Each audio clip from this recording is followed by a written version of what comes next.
For 20 years, British trade unions, having been seduced by Jacques Delors, thought the European Union was in their interests. Well, now the penny's dropped and they have realised that a British government is unable to put British interests first.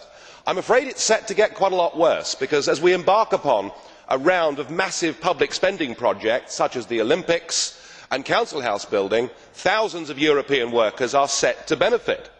British jobs for British workers cannot be guaranteed all the while we are inside the EU, and the prospect of British taxpayers funding foreign workers is frankly unacceptable.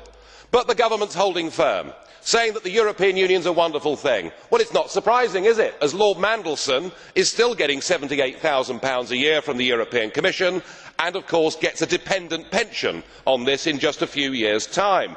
A conflict of interest if ever I saw one. The big concern now is, will the far right, will xenophobia benefit? Well, we do not want that either, and we in UKIP will put a non-racist agenda to the British people at the European elections, saying it is time to put British interests first. We are not protectionists, but we want good common sense, and we want to control our own borders and decide who lives, works and settles in our country. The English Houses of Parliament, established in the reign of King Edward I, that its key reason for existing was control of the public finances. In 1642, the English fought a civil war and cut off a king's head precisely to establish its sole right to levy taxes. Now, not by means of an Act of Parliament, but by means of a regulation from the European Union, the British government is expected to meekly accept financial control by the European Union. If it does, there can no longer be any pretence that Britain is a sovereign nation or a democracy. The British government should reject and repudiate these regulations and defend the rights of Parliament. To do otherwise is abject surrender. Who is actually responsible? Who is in charge out of you lot? Well, of course, the answer is none of you, because none of you have been elected, none of you actually have any democratic legitimacy for the roles that you currently hold within this crisis. And into this vacuum, albeit reluctantly, has stepped Angela Merkel. And we are now living in a German-dominated Europe. Something that the European project was actually supposed to stop. Something that those that went before us actually paid a heavy price in blood to prevent. I don't want to live in a German-dominated Europe, and nor do the citizens of Europe. But you guys have played a role, because when Mr Papandreou got up and used the word referendum, or Mr Rehn, you described it as a breach of confidence, and your friends here got together like a pack of hyenas, rounded on Papandreou, had him removed and replaced by a puppet government. What an absolutely disgusting spectacle that was. And not satisfied with that, you decided that Berlusconi had to go. So he was removed and replaced by Mr Monti, a former European Commissioner, a fellow architect of this Euro disaster, and a man who wasn't even a member of the Parliament. It's getting like an Agatha Christie novel, where we're trying to sort of work out who's the next person that's going to be bumped off. The difference is we know who the villains are. You should all be held accountable for what you've done. You should all be fired. And I have to say, Mr Van Rompuy, 18 months ago when we first met, I was wrong about you. I said you'd be the quiet assassin of nation-state democracy, but you're not anymore. You're rather noisy about it, aren't you? You, an unelected man, went to Italy and said this is not the time for elections, but the time for actions. What in God's name gives you the right to say that to the Italian people? Age when the gap between ordinary voters and the European political class grows wider by the day, I have to ask you, having listened to your words this morning, just what planet are you on? This pretence that everything is going incredibly well. The EU is mired in deep structural crisis. Greece and Portugal and Ireland cannot survive inside the euro.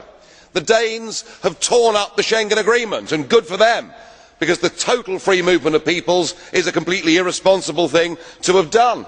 And public opinion is saying, whilst they want a European cooperation, yes, of course I agree with that, what they don't want is this Europe run by unelected bureaucrats like Mr Barroso.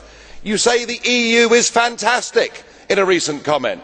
you are supporting the destruction of national democracy. But it is with reference to Greece that I am most concerned about you, because when faced with their recent enslavement, you said, "We lived for many years as a non-sovereign country under Soviet occupation. For us, European integration is not a threat to sovereignty because we experienced not long ago a serious threat to our sovereignty." So what are you saying? That this is not quite as bad as the USSR? Is that really good enough for your people? And today you describe Greece's problems as trivial.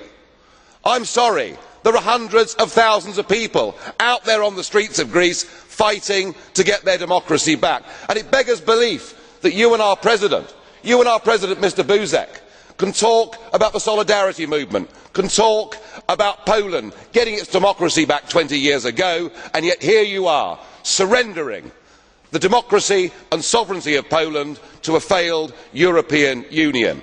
Yes, sir, we all want a shared European cooperation for the future, but this most definitely is not the model. Post 1945, there were some very sensible ideas put together, namely the Council of Europe. Let us have a Europe where we sit down together, where we have a free trade agreement, where we agree minimum standards on work, on the environment. We can do all of these things without a European Commission, without a European Parliament and without a European Court of Justice. We have done it in security terms with NATO. Yes, it will mean you will lose your job, Mr Barroso, but apart from that, why can't we do things as mature democracies? Yes, I want you sacked, Mr Schulz, as well. I want you all fired. We can do those things, and that is a positive way forward. By taking away from people their ability to govern themselves and transferring that power to the European Commission, we are headed for a Europe of rebellion and violence. Let us take the democratic route. It is an EU with the economic prism of the euro, and this now poses huge dangers to the continent. We face the prospect of mass civil unrest, possibly even revolution, in some countries that are being driven into total and utter desperation. But there is perhaps an opportunity, there is perhaps some good news, that now a democratic rebellion has begun. It began in Finland last year, with the True Finns getting nearly 20% of the vote. And we are seeing in country after country new political movements on the right and the left making big scores. But that may not all be good news, because in Greece what we saw last Sunday was rather reminiscent of the German election of 1932. We saw the status quo centre collapse and the extremes of right and left rise. You know, this project could even cause the rebirth of National Socialism in Europe. We are headed the wrong way. We must break up the Eurozone. We must set those Mediterranean countries free. We must try to build a Europe. I want a Europe, but a Europe based on trade, a Europe based on cooperation, a Europe based on us sitting round the table and agreeing sensible rules on crime and the environment. We can do all of those things, but we cannot do it if we are asked to rally behind that flag. I owe no allegiance to that flag, and nor do most of the people in Europe either.